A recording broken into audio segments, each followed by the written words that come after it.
माता पार्वती के 3 प्रश्न। कौन सी स्त्री के भाग्य में पुत्र नहीं होता? कौन सा गहना पहनने से दर्दनाक मौत होती है? और कौन सा श्रृंगार करने से स्वर्ग की प्राप्ति होती है? एक बार माता पार्वती कैलाश पर्वत पर भगवान शिव के साथ बैठी हुई थी। माता पार्वती ने भगवान शिव से कहा, हे स्वामी, मेरे मन में 3 प्रश्न उठ रहे हैं। यदि इन तीनों प्रश्नों के उत्तर देकर आप मुझे संतुष्ट करेंगे तो मेरे मन को बहुत शांति मिलेगी। तब शिव जी ने कहा, हे देवी, आखिर तुम्हारे कौन से 3 प्रश्न हैं? तो तुम पार्वती कहती है, स्वामी, मेरा पहला प्रश्न है कि कौन सी स्त्री के भाग्य में पुत्र नहीं होता है, और दूसरा मेरा प्रश्न है कौन सा गहना पहनने से स्त्री की दर्दनाक मौत होती है, और मेरा तीसरा प्रश्न है कि स्त्री का कौन सा श्रृंगार उसे स्वर्ग में स्थान दिलाता है। तब शिव जी ने कहा, हे देवी, ये तुम्हारे तीनों प्रश्न महत्वपूर्ण हैं। जो भी व्यक्ति इन तीनों प्रश्नों के उत्तर समझकर इस पर्याप्त ज्ञान को अपने जीवन में उतार लेता है तो उसे जीवन में सुख की प्राप्ति होती है। शिव जी ने कहा कि हे देवी, अब मैं तुम्हें तुम्हारे तीनों प्रश्नों के उत्तर एक कहानी के माध्यम से देता हूँ। इस कहानी के माध्यम से तुम इन तीनों प्रश्नों के उत्तर ठीक तरह से समझ पाओगी। ध्यान लगाकर सुनना। पार्वती कहती है, ठीक है स्वामी, मैं आपको वचन देती हूँ, जब तक आप कहानी सुनाओगे तब तक मैं कहानी बड़े ही ध्यान से सुनूंगी। आप कृपा करके कहानी प्रारंभ कीजिए। शिव जी ने कहा कि हे देवी, किसी राज्य में एक छोटा सा नगर था। उस नगर में एक सेठ रहता था। उस सेठ के 2 बेटे थे और सेठ के बेटों की शादी भी हो चुकी थी। सेठ की पत्नी और सेठ के बड़े बेटे दोनों का स्वभाव दुष्ट प्रवृत्ति का था। इसलिए सेठ की पत्नी अपने बड़े बेटे की पत्नी से बहुत ही ज्यादा प्यार करती थी, मगर छोटे बेटे की पत्नी जो थी वह बड़े ही अच्छे स्वभाव की थी और वह एक पतिव्रता स्त्री भी थी और पूरे घर का कामकाज भी वो अकेले ही करती थी। इतना कुछ होने पर भी सेठ की पत्नी और बड़े बेटे की पत्नी छोटी बहू का हमेशा ही अपमान करती रहती थी। शिव जी ने कहा कि हे देवी, सेठ के बड़े बेटे की बहू को एक बेटा था और छोटी बहू को एक बेटी थी। सेठ की पत्नी हमेशा पुत्र को लेकर छोटी बहू को ताना मारती रहती थी, लेकिन वो क्या कर सकती थी? वो हमेशा उनके ताने सुनती रहती थी। तब भगवान शिव कहते कि हे देवी, अब मैं तुम्हें छोटी बहू की कहानी अच्छी तरह से समझाता हूँ। इस कहानी से तुम्हें तुम्हारे पहले प्रश्न का उत्तर मिल जाएगा। तुम्हारा पहला प्रश्न था कि कौन सी स्त्री के भाग्य में पुत्र की प्राप्ति नहीं होती है। तब भगवान शिव कहते हैं कि हे देवी, उस सेठ की जो पत्नी थी वो पहले से ही बड़ी ही दुष्ट थी। उसके कुटिल स्वभाव से सभी घर वाले बहुत ही ज्यादा परेशान थे, परंतु अपनी सीधी साधी छोटी बहू को वह कुछ ज्यादा ही परेशान करती रहती थी। उसको सताने में उसको बहुत ही मजा आता था। सेठ के छोटे बेटे की पत्नी का नाम गीता था। बेचारी गीता बहुत जल्दी ही उठकर अपने कामकाज में लग जाती थी। इतना करने पर भी सेठ की पत्नी की निगाहों में गीता हमेशा ही खटकती रहती थी। एक दिन की बात है, गीता घर पर झाड़ू लगा रही थी तो सेठ की पत्नी बोली, क्या तेरे हाथों में जान नहीं है? जल्दी जल्दी हाथ चला, मैं मंदिर जा रही हूँ। मेरे मंदिर से लौटने के पहले खाना बनकर तैयार रखना। बेचारी गीता करती भी तो क्या, वह अपनी सास की बातों को सुनती रही और घर की सफाई करने के बाद गीता खाना बनाने में लग गई। खाना बनाते समय वो मन में सोच रही थी कि मैं इतना काम करने के बाद भी एक पल के लिए चैन की सांस नहीं ले पाती हूँ और मेरी सासू माँ हर समय मेरे काम में नुक्स निकालती रहती हैं। गीता यह सब सोच ही रही होती है कि इतने में दरवाजा खटखटाने की आवाज आई। तो गीता ने सोचा कि अभी तो तैयार भोजन है भी नहीं, लगता है मेरी सासू माँ जल्दी ही लौट आई है। जब गीता ने दरवाजा खोला तो उसने देखा कि बाहर दरवाजे पर एक साधु महात्मा खड़े हैं। वो साधु महात्मा गीता से कहता है, बेटी, तेरा सुहाग अमर रहे, बाबा को थोड़ा भोजन करा दे, मुझे बड़ी जोरों से भूख लगी है। शिव जी ने कहा कि हे देवी, गीता बहुत ही सुशील और संस्कारी थी। उसने सोचा कि साधु को भोजन करा तो दूं, परंतु यदि मेरी सासू माँ आ गई तो मेरी खैर नहीं। फिर कुछ देर तक सोच विचार करने के बाद में उसने साधु को भोजन कराने के लिए अंदर आने को कहा और उसी समय गीता के मन में विचार आया कि आज सासू माँ से डरना कैसा, यदि मेरी सासू माँ आ भी जाएंगी और मुझसे कुछ कहेंगी तो मैं उनसे कह दूंगी कि मैं अपने हिस्से का भोजन इन साधु को दे रही हूँ। शिव जी ने कहा कि हे देवी। फिर ऐसा सोचकर गीता ने साधु को अंदर ले आई और अतिथि धर्म का पालन करते हुए उस साधु को भोजन कराने लग गई। अभी साधु भोजन कर ही रहा था कि गीता की सासू माँ आ गई और फिर साधु को घर के अंदर बैठा भोजन करते देख के गुस्सा हो गया और उनका गुस्सा 7वें आसमान पर जा पहुंचा और एकदम से साधु महात्मा से कहने लगी कि यहाँ कोई भंडारा नहीं चल रहा है, हमारे घर से उठकर जल्दी से बाहर निकल जाओ। गीता ने अपनी सासू माँ को रोकने की बहुत कोशिश की, परंतु उसने साधु को धक्के मारकर घर से बाहर निकाल दिया और उसका खाना उठाकर फेंक दिया। अब उसका क्रोध गीता पर टूट पड़ा और कहने लगी, मैंने तुझे कहा था कि अन्न का एक दाना भी बर्बाद मत करना, लेकिन तूने यह क्या किया? तूने इस साधु को इतना सारा खाना खिला दिया। शिव जी ने कहा कि हे देवी। गीता डरती हुई बोली, माँ जी, मैंने तो उसे अपने हिस्से का भोजन दिया था, इसमें इतना भला बुरा कहने की क्या बात है? अतिथि तो भगवान का रूप होता है और अतिथि धर्म का पालन तो हर गृहस्थ को करना चाहिए। शिव जी कहते हैं, इस प्रकार काफी देर तक सास बहू के बीच झगड़ा चलता रहा और अंत में उस बदचलन सास ने गीता को भी धक्के मारकर घर से बाहर निकाल दिया। अब वो बेचारी रोती हुई घर का दरवाजा खटखटाती रह गई, परंतु उसकी सास पत्थर जैसी बनकर रह गई, उसका दिल नहीं पिघला। अब गीता के पास में एक ही रास्ता बचा था कि वह अपने मायके में लौट जाए। भगवान शिव कहते हैं कि हे देवी। इस प्रकार गीता दुखी होकर के अपने मायके के लिए निकल गई और बीच रास्ते में एक घना जंगल भी पड़ता था। गीता भूख प्यास से तड़पती हुई अपने मायके के लिए चली जा रही थी, तभी अचानक जोर से बादल छाए और मूसलाधार बारिश शुरू हो गई।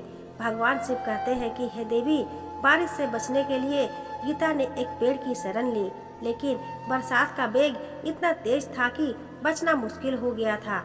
अब उस पेड़ में एक खोख बनी हुई थी। गीता यह सोचकर उसमें घुस गई कि बारिश रुकने पर बाहर निकल जाऊंगी और जब तक बरसात हो रही है वह खोख में अपनी सुरक्षा कर सकती है।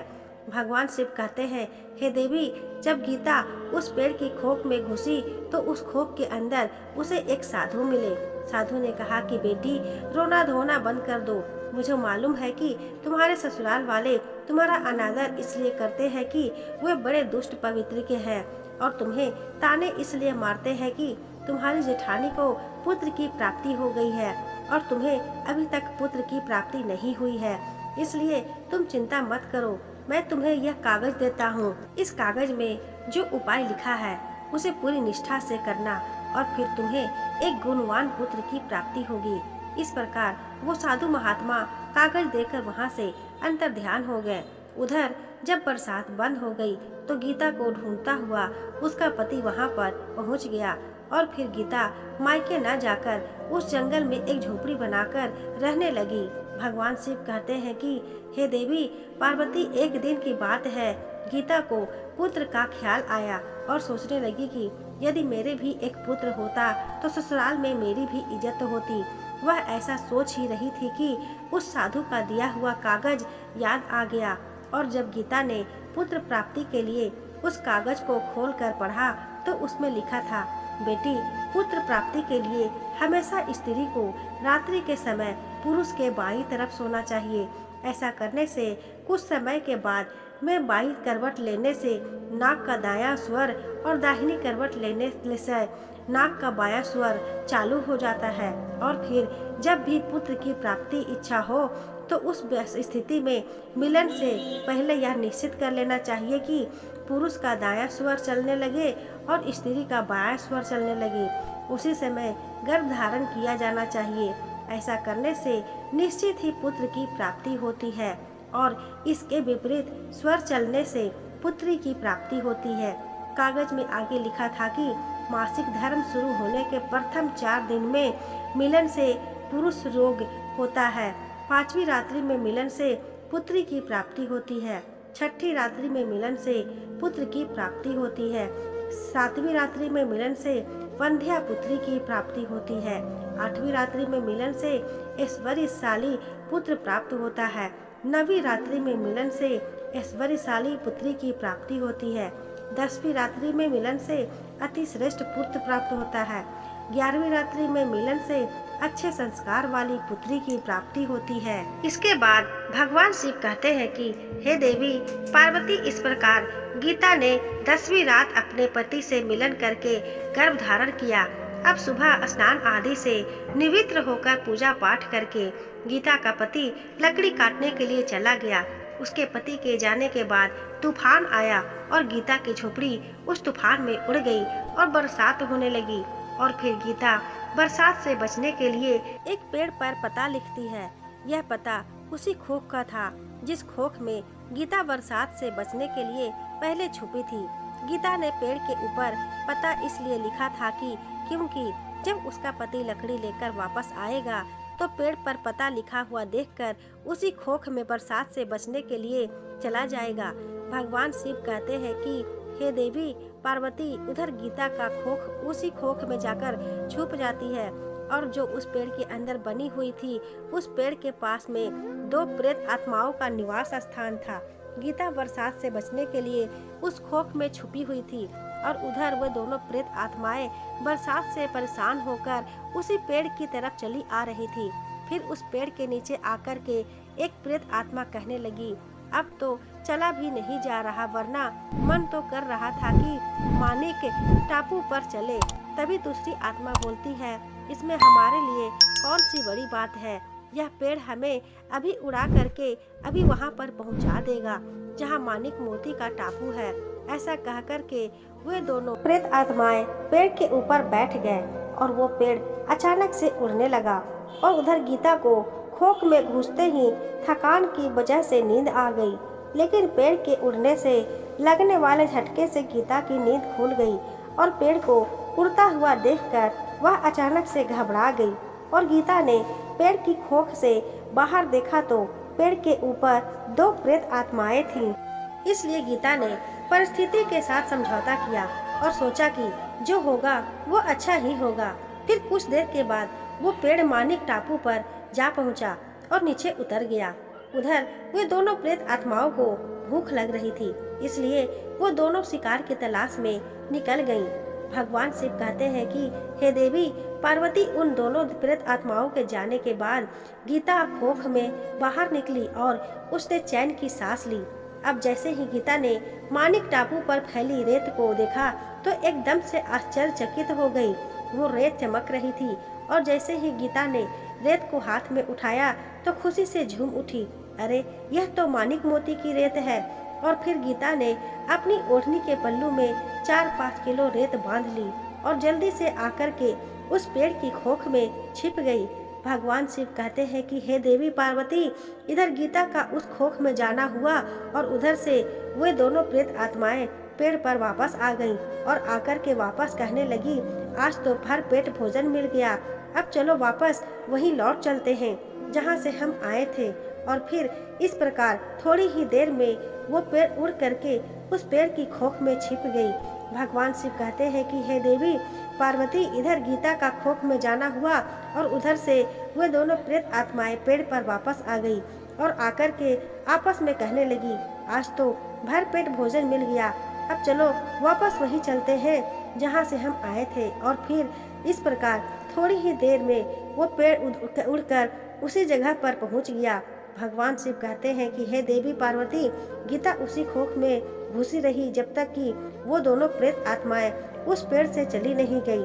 और जैसे ही वे दोनों आत्माएं पेड़ से चली गई, वैसे ही गीता मानिक मोती की पोटली लेकर उस खोख से बाहर आ गई और मन में सोचने लगी कि इतने सारे मानिक मोती देखकर मेरी सासू माँ खुश हो जाएगी और अब मैं ससुराल वापस जाऊंगी और अपनी सासू माँ को इतने सारे मानिक मोती दूंगी।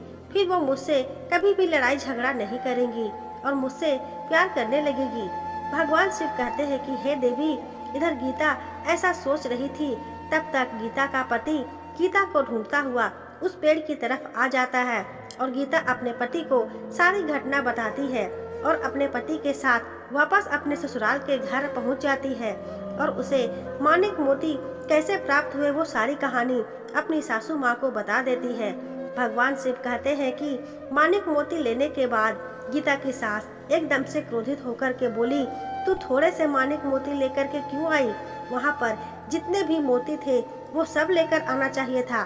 फिर अपनी सासू माँ की बात सुनकर गीता कहने लगी कि सासू माँ, हमारे 7 पीढ़ियों के लिए ये मानिक मोती काफी है। तो सासू माँ कहने लगी कि अरे पागल स्त्री, मानिक मोती भी काफी होते हैं क्या? जितने हो उतने ही कम। अब देख, मैं जाऊंगी और कितने सारे मानिक मोती लेकर आऊंगी। भगवान शिव कहते हैं कि हे देवी, गीता ने अपनी सासू माँ को बहुत समझाया, परंतु उस लालची स्त्री के एक भी बात समझ नहीं आई। उसने गीता की एक भी बात नहीं सुनी और जाकर के उस पेड़ की खोख में बैठ गई। उधर वे दोनों प्रेत आत्माएं जैसे ही पेड़ पर आईं, तो अचानक से वो पेड़ उड़ने लगा। इधर पेड़ उड़ता हुआ जा रहा था और उधर वो गीता की सासू माँ बहुत ही खुश हो रही थी कि आज मैं बहुत सारे मानिक मोती लेकर आऊंगी। भगवान शिव कहते हैं कि इधर वो अपने मन में खुशी मना रही थी और उसी समय एक प्रेत आत्मा बोली कि चलो आज मानिक टापू पर नहीं चल कर के मत्स्य टापू पर चलते हैं। आज मछलियाँ खाने का बहुत मन कर रहा है। और फिर जैसे ही प्रेत आत्माओं ने मछली खाने का मन बनाया तो वह पेड़ मत्स्य टापू पर चला गया। भगवान शिव कहते हैं कि हे देवी पार्वती, इस प्रकार प्रेत आत्माओं की बात सुनकर खोख में बैठी हुई वो गीता की सासू माँ खुद पर संयम नहीं रख सकी और एकदम से बोल पड़ी, अरे तुम मानिक टापू क्यों नहीं जा रहे हो? मनुष्य टापू पर तुम्हें क्या मिलेगा? मानिक टापू पर चलो। अब जैसे ही उस औरत की आवाज़ सुनी तो वो दोनों प्रेत आत्माओं ने समझ लिया कि इस पेड़ की खोख में कोई छिपा हुआ है। उन्होंने जैसे ही खोख में प्रवेश किया तो उन दोनों प्रेत आत्माओं ने उस लालची औरत को देखा तो उसे उठाकर पेड़ से नीचे फेंक दिया और नीचे गिरते ही उसकी मौत हो गई। अब जैसे ही उसके घर वालों को पता चलता है तो उस औरत का पति यानी कि गीता का ससुर गीता के पास जाता है और उससे कहता है कि बेटी, मैं तो उसे पहले से ही समझता था कि तू ऐसा काम मत कर। कभी किसी को भी लालच नहीं करना चाहिए और बहुएं तो बेटियों की तरह होती है, उन्हें प्यार देना चाहिए। मगर उसने मेरी एक भी बात नहीं मानी और आज उसे उसके कर्मों की सजा भगवान ने दे दी। भगवान शिव कहते हैं कि हे देवी पार्वती, उधर गीता अपने पति के साथ में आनंद पूर्वक जीवन व्यतीत करने लगी। फिर कुछ समय गुजरने के बाद में गीता को एक गुणवान पुत्र की प्राप्ति हुई और पुत्र की प्राप्ति के बाद गीता की खुशी का ठिकाना नहीं रहा और वह भगवान का शुक्रिया अदा करने लगी। उधर सेठ के बड़े लड़के की बहू जो हमेशा गीता को परेशान किया करती थी, ताने मारती थी, जब गीता को पुत्र की प्राप्ति हो गई और उसे पुत्र धन मिल गया, उधर सेठ के बड़े लड़के को बहू के दिन गरीबी गुजारने लगे। तो सेठ की बड़ी बहू जाकर गीता के आगे हाथ जोड़ करके अपनी गलती की माफी मांगने लगी। गीता बहुत ही दयावान औरत थी, इसलिए उसने अपनी जेठानी को माफ कर दिया और जो भी मानिक मोती लेकर आई थी उसमें से कुछ मानिक मोती अपनी जेठानी को भी दे दिया। इस तरह वह पूरा परिवार अच्छे से जीवन यापन करने लगता है। इस प्रकार जब शुभ समय सुखपूर्वक व्यतीत होने लगा तो सेठ की बड़ी बहू का जो पुत्र था वह अब गुणी था, इसलिए उसने सारा धन बर्बाद कर दिया और गीता का जो पुत्र था वह बहुत ही गुणवान पुत्र था। वह अपने जीवन में इतना आगे बढ़ा कि उसने अपने माता पिता का नाम रोशन कर दिया। और फिर जब गीता और उसकी जेठानी का जीवन समाप्त हुआ तो गीता को स्वर्ग की प्राप्ति हुई और उसकी जेठानी को नर्क का स्थान मिला। भगवान शिव कहते हैं कि हे देवी पार्वती, तुम्हारा प्रश्न पूछा था कि कौन सी स्त्री के भाग्य में पुत्र नहीं होता, तो सुनो, साधु के द्वारा दिए गए कागज के विपरीत जो कार्य करता है उसके भाग्य में पुत्र योग नहीं होता है। और तुम्हारा दूसरा प्रश्न था कि कौन सा गहना पहनने से स्त्री पुरुष की दर्दनाक मौत होती है, तो सुनो, वो है लालच रूपी गहना जो सेठ की पत्नी ने पहना हुआ था और खूब सारे मानिक मोती लाने की खोख में घुस गई और प्रेत आत्माओं द्वारा नीचे फेंक दी गई। लालच के कारण सेठ की पत्नी की दर्दनाक मौत हो गई, इसलिए लालच रूपी गहना कभी भी नहीं पहनना चाहिए। भगवान शिव कहते हैं तुम्हारा तीसरा प्रश्न था कि कौन सा श्रृंगार करने से स्त्री को स्वर्ग का स्थान मिलता है, तो सुनो, वो है चरित्र रूपी श्रृंगार, यानी कि चरित्रवान और पतिव्रता स्त्री। सेठ की छोटी बहू गीता की तरह मृत्यु के बाद स्वर्ग में जाती है, इसलिए हर विवाहित स्त्री को पतिव्रता और चरित्रवान होना चाहिए। परिवार के साथ में मिलजुल कर रहना चाहिए। दोस्तों, आपको ये कहानी कैसी लगी हमें कमेंट करके ज़रूर बताइएगा। कहानी पसंद आई हो तो वीडियो को लाइक करें, शेयर करें। चैनल को अभी तक सब्सक्राइब ना किया हो तो ऐसी ही और कहानियाँ सुनने के लिए चैनल को सब्सक्राइब जरूर करें। धन्यवाद।